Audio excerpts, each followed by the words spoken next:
Nimekuja sawa kutokana na sintofahamu iliyotokea jana. Sisi ni mashabiki wa mpira.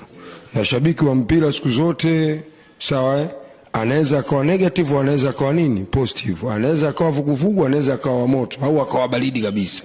Sasa Simba hatujazoea maisha tunayopitia msimu. Tabu hatujazoea, especially katika mashindano ya kimataifa. Ligi ya ndani it's okay, lakini sio kimataifa.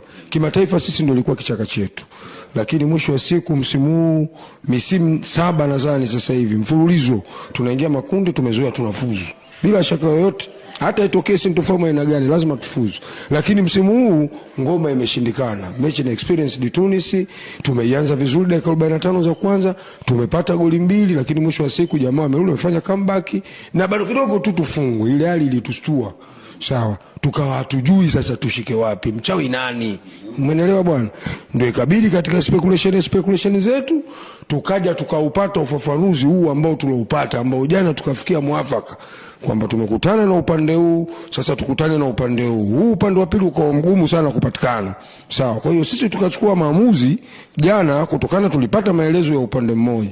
Lakini jana ile baada ile sintofahamu kutokea, sawa, na mwenyekiti wa bodi kutoa ile taarifa kwa umma, umeelewa bwana? Sasa pale ndio ikabidi sasa hata na wao wasuke watoe tena, watafute na watupe taarifa zilizokuwa rasmi. Sasa mimi kama mshabiki wa Simba na mwanachama wa Simba siko lazima kuiona Simba inafanya nini, inapasuka katikati. Sasa Simba inatakiwa irudi, tuwe kitu kimoja, tuwe na nguvu moja. Yaliyopita Sundere, sawa, kuna ligi inaendelea, kuna mashindano mengine yanafanya nini, yanaendelea. Sasa ili turudishe Simba yetu lazima turudi katika mstari uliofanya nini, ulionyoka. Kwa hiyo kikubwa tunaomba radhi kwa kile kilichotokea jana.